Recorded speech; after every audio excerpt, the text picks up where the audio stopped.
Wuzir, Biwat flute stoppers. The Munjigumer flute stopper. Wuzir is a crucial element in the sacred rituals of the Biwat, formerly known as Munjigumer people of New Guinea. The Munjigumer reside along the Biwat River, a southern tributary of the Sepik River in East Sepik Province. These flute stoppers are sacred anthropomorphic wooden figures. These anthropomorphic sculptures were not decorative but empowered the flutes. These flutes are used in male initiation ceremonies. Sacred flutes.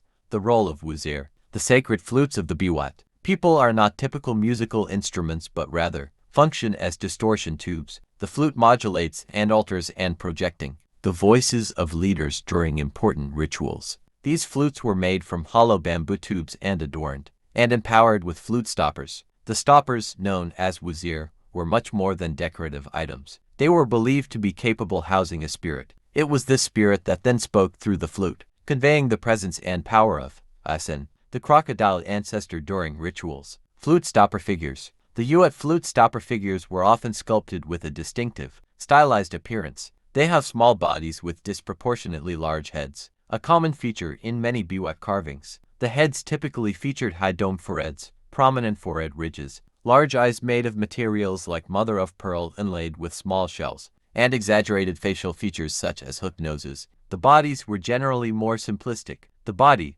had stylized shoulders, buttocks, elbows, hands, and knees. These figures were often pierced for the attachment of hair, and some were heavily ornamented with materials like shells, feathers, and bones, carved from hardwood. The Biwat flute stopper figures was inserted into the top of the flute. The carver, commissioned by the flute owner, was provided food during the carving process. A carver had to abstain from sex and follow other strict taboos. Upon completion, the Wuzir was decorated by a group of individuals who contributed materials. The ritual surrounding the creation and adornment of the flute stopper took place in a ceremonial enclosure by the riverbank, where a water drum, symbolizing the mother crocodile, was played to mark the flute's birth. Food offerings were made to the stopper before the flute was presented to the community.